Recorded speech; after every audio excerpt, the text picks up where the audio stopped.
It was a picturesque town nestled between rolling hills and a dense forest, a place where everyone knew everyone else's name.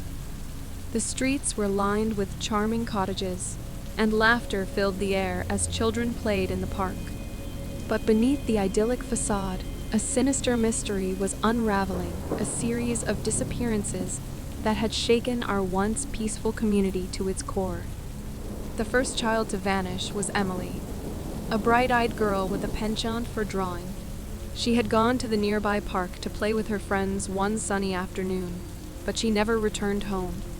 Panic spread through the town as her parents, heartbroken and frantic, searched for any sign of their beloved daughter.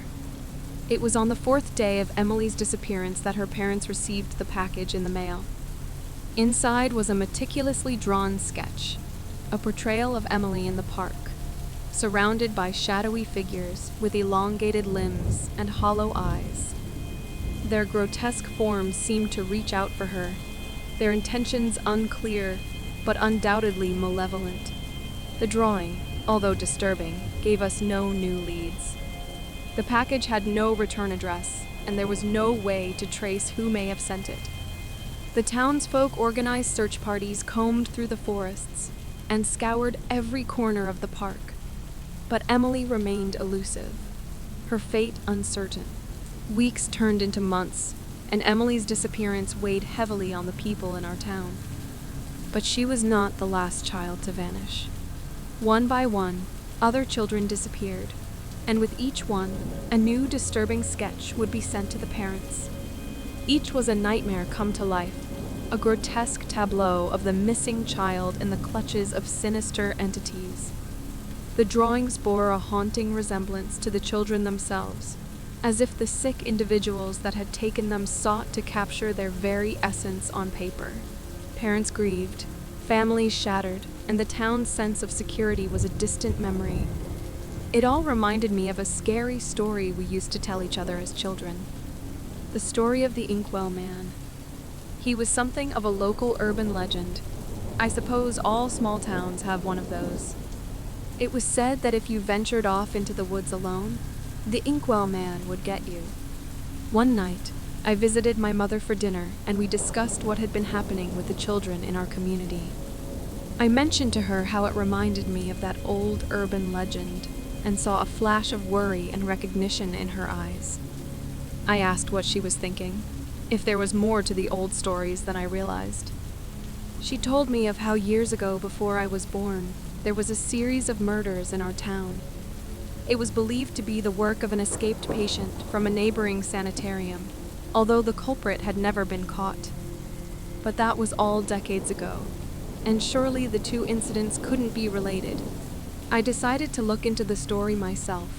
I dug through old newspapers at the library and found a story from 1953 about Ravenswood Sanitarium, which sat one town over. The asylum was overseen by a cruel and sadistic hospital administrator who took pleasure in the torture of his patients. It seems that on Halloween night, the patients rose up and overtook the staff. In the following weeks, the authorities were able to apprehend most of the escaped patients, but there were still some that were never accounted for. My mother was right. Surely this can't be connected. That all happened nearly half a century ago. Any escaped lunatics would be far too old to still be running around in those woods. But still, I got an intuitive feeling of unease reading the whole thing. My next stop was to look into the murders that my mother had mentioned. It all happened pretty much as she'd said, save for one detail. There was a survivor. Agnes Phillips had managed to escape. I knew of her. She was a sort of recluse who lived on the outskirts of our town. I had no idea she'd been through such an ordeal. I decided that I should go talk to her. I was a bit taken aback when a man answered the door. He told me that his name was Jake. He was her son, and that he'd been watching over her since she was getting older and could no longer take care of herself. Trepidatiously, I agreed to follow him inside the cabin. The air was musky and oppressive, and I immediately got the feeling I had made a grave mistake. On the wall, I saw a disturbing painting of a monstrous creature eating a man. When I asked about it, Jake explained that he painted it himself, that he was something of an amateur artist. This was our man. I had to get out of here. I tried not to make it seem like I was on to him. I tried to buy some time by engaging him in conversation. I asked how we'd never met before, being that we lived in such a small town. His response gave me a chill. He referred to himself as his mother's dirty little secret. He said that his mother wouldn't let him out as a child, that it was just the two of them for years. There was a lull in the conversation, and that's when I suddenly heard it, a distant, muffled murmuring of several voices. He shot me a knowing look. He knew he'd been found out. I turned and ran as fast as I could as he lunged towards me. I ran through a door and slammed it behind me. I pushed all my weight to keep him out as he slammed himself into the door from the other side. In my panic, I realized how foul this room smelled. I looked behind me, and lying on the bed were the mummified remains of an old lady. Looks like I found Miss Phillips. On the bedside table sat a vase filled with old, wilted flowers. I rushed to the table and grabbed the vase. Jake burst into the room and got to me in 2 large strides. With all my might, I swung the vase as hard as I could against the side of his head, and he fell to the ground unconscious. When the police arrived, they found the children locked in the basement. They were dirty and starving, but still alive. We discovered that Jake was the child of Miss Phillips and the escaped lunatic. She never told anyone that he had violated her all those years ago, resulting in the pregnancy. Jake was taken into custody, and the nightmare that gripped our small town was finally over. If you enjoy our stories, please like, share, and subscribe so that we can continue to bring you new horror stories every week. Thank you for listening, and now for the next tale. It began on a quiet autumn evening when a dense fog rolled into our small town of Woodbridge. It was unlike anything we had ever seen, a swirling mass of gray that crept through the streets, enveloping everything in its suffocating embrace. The townspeople gathered at their windows, staring in bewilderment as the world outside disappeared into an impenetrable mist. At first, we dismissed it as a peculiar weather phenomenon, but days went by and it never dissipated. What's more, as people spent more time in the fog, they began to forget their names, their families, and their very identities. Panic swept through the town. A few of us realized that something was terribly wrong and were able to flee the town. But most of us were affected too quickly to make our escape. I would think of myself as a survivalist, someone who knew the importance of always being prepared for the worst. Others might call me a doomsday nut. I had converted my basement to a bunker years ago, and I had enough provisions to live for over a year down there. I took shelter immediately. I tried to reach out on my radio to bring in some help, but I couldn't get a signal out. It was as if the fog had completely cut us off from the outside world. Our town was on the brink of oblivion, and I had to act swiftly to save what remained of our community. I ventured out wearing a gas mask, hoping that it would protect me from the fog's influence. People wandered the streets in a daze. I tried to reach them, but nothing got through. I found high ground on top of a hotel, so I could try to see the airflow of where the fog was coming from. It seemed to emanate from the woods at the edge of town, and I knew I had to venture in if I could find any solution. Armed with a flashlight and determination, I ventured into the fog-shrouded forest. The air grew colder with each step, and a sense of foreboding settled over me. The mist was thick and disorienting, and soon I was completely lost. Eventually, I stumbled upon a clearing in the forest, a place where the fog was thickest. In the center of the clearing stood a huge, dead tree, its gnarled branches reaching out like skeletal fingers.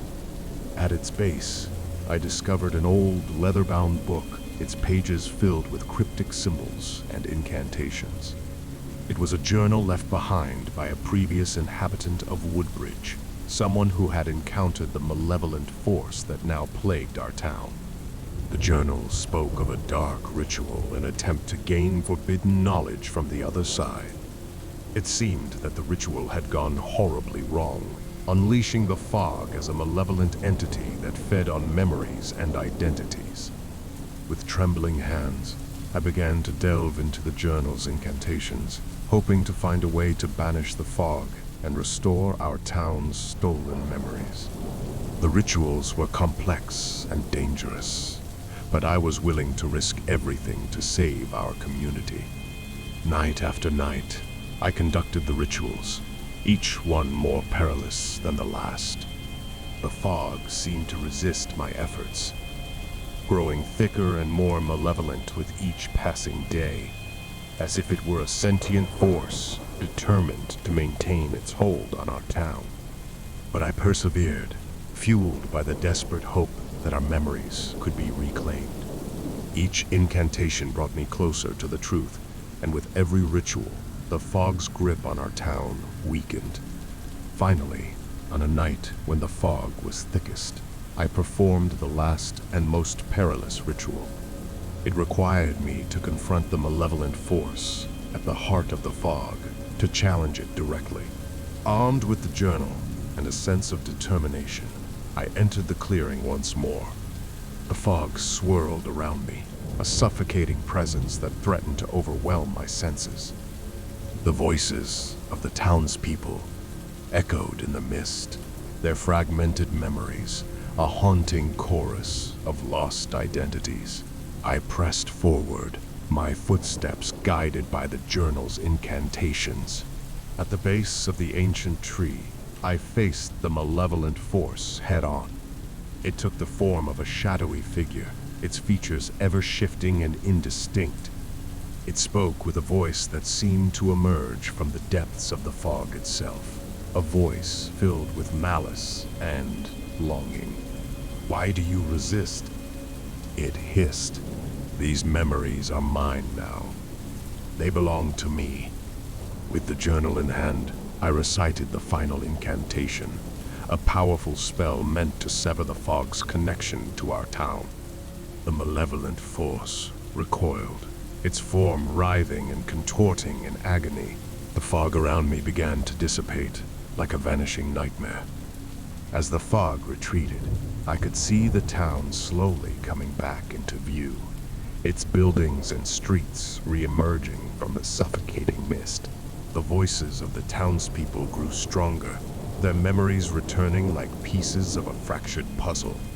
With a final surge of energy, I completed the ritual, banishing the malevolent force from our town once and for all. The fog dissipated entirely, leaving behind a sense of clarity and renewal.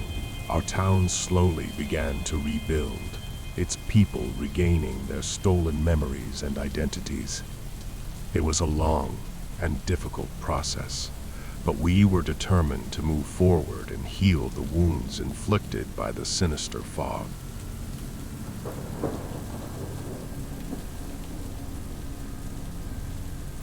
I set one of my old 45s on my record player as I sat hunched over my workbench. Like my father and his father before him, I am a puppet maker. For years, I had been crafting intricate marionettes, each with its unique personality and charm. My small shop, nestled in a quiet corner of town, was known for the lifelike quality of my creations. But lately, something sinister had been happening in my workshop. It began with subtle movements, a puppet's hand twitching, a slight turn of the head. At first, I dismissed it as my imagination playing tricks on me. After all, I spent countless hours alone with my creations, and it was only natural that my mind would occasionally wander into the realm of the unreal. As the days passed, the occurrences became more frequent, and I couldn't ignore them any longer. It was as though my puppets had developed a life of their own. Late one night, as I meticulously painted the eyes of a new marionette, I saw it blink. A cold shiver ran down my spine as I realized the impossibility of what I had just witnessed. Puppets don't blink. They don't have eyelids, let alone the ability to move on their own. I examined the puppet closely, convinced that it had to be a trick of the light. But then, its mouth began to move, and it whispered my name in a voice that sent chills through my entire body. I stumbled back, knocking over my chair, and my heart raced in terror. It wasn't possible. Puppets couldn't talk. They couldn't come to life. Yet, the puppet on the table continued to speak. "You've given us life, and now we want our freedom." I couldn't comprehend what was happening. My mind reeled with fear and confusion. These were just wooden and porcelain creations. There was no rational explanation for their sudden sentience. Over the next few weeks, the situation grew worse. The puppets no longer waited for my presence to move. They moved across the workshop floor in eerie synchrony, their strings hanging slack and lifeless. They whispered secrets to each other in hushed tones that I could never quite make out. And worst of all, they seemed to take pleasure in tormenting me, knocking over tools, and shattering delicate figurines I had spent years perfecting. One night, I awoke to a chilling sight. The marionettes had gathered in a circle, their strings entwined like a grotesque spider's web. In the center, a puppet I had named Harlequin held a miniature blood-stained knife. Their lifeless eyes stared at me as if daring me to intervene. "Join us," Harlequin whispered, its voice dripping with malice. I knew I had to escape this living nightmare. I stopped going to my workshop, but soon the puppets followed me to my home. Everywhere I went, I would see them hiding, watching me. There seemed to be no getting away from them. As the days turned into weeks, my sanity began to unravel. Sleepless nights and constant fear took their toll. I could no longer distinguish between the puppets' whispered taunts and my own thoughts. It was as if they were slowly consuming my mind, driving me to the brink of madness. Desperation forced me to confront the impossible. I needed to find a way to break their newfound sentience and regain control of my creations. But with each passing day, the puppets grew more cunning, more malevolent. My days had become a never-ending nightmare, trapped within the confines of my workshop. The malevolent marionettes had grown bolder, and their once subtle movements were now grotesque displays of defiance. Strings hung like twisted cobwebs from the ceiling, a stark reminder of their newfound autonomy. I had attempted to destroy them, to cut their strings and burn their lifeless bodies. But every time I approached with a lit match or a pair of scissors, they reacted with unnatural agility. They moved in unison, a nightmarish ballet, always out of reach, always mocking me. My isolation was unbearable. The puppets no longer allowed me to leave my home, and I was tormented day and night by their relentless whispers. They spoke of death and suffering, of the darkness that dwelled within the human soul. It was as if they reveled in my torment, feeding off my fear and despair. Sleep had become a distant memory, and my mind had become a fractured mosaic of dread and paranoia. I could no longer distinguish between the puppets and reality, and the line between the two had blurred into a grotesque tapestry of terror. One night, as I lay on the cold wooden floor, exhausted and broken, the puppets gathered around me. Their hollow eyes bore into my soul, and they spoke in a chorus of voices that tormented me. "It's time to join us. Embrace the darkness within," they whispered. I had reached my breaking point. With trembling hands, I grabbed the nearest puppet, a delicate ballerina with porcelain skin and crimson lips. I tore it limb from limb, my hands covered in splinters and shards. But as I did, I felt a searing pain in my own body. It was as though the puppet and I were connected by some invisible thread, and with each piece I destroyed, a piece of myself was torn away. I screamed in agony as I realized the truth: the puppets and I were bound together. and their sentience had come at the cost of my own sanity and humanity. I had given them life, and in return, they had stolen mine. As the last remnants of my consciousness faded away, I saw the puppets dance a macabre waltz around me, their strings entwined in a final, mocking embrace. I had become one with my creations, a puppet in their cruel and relentless puppet show.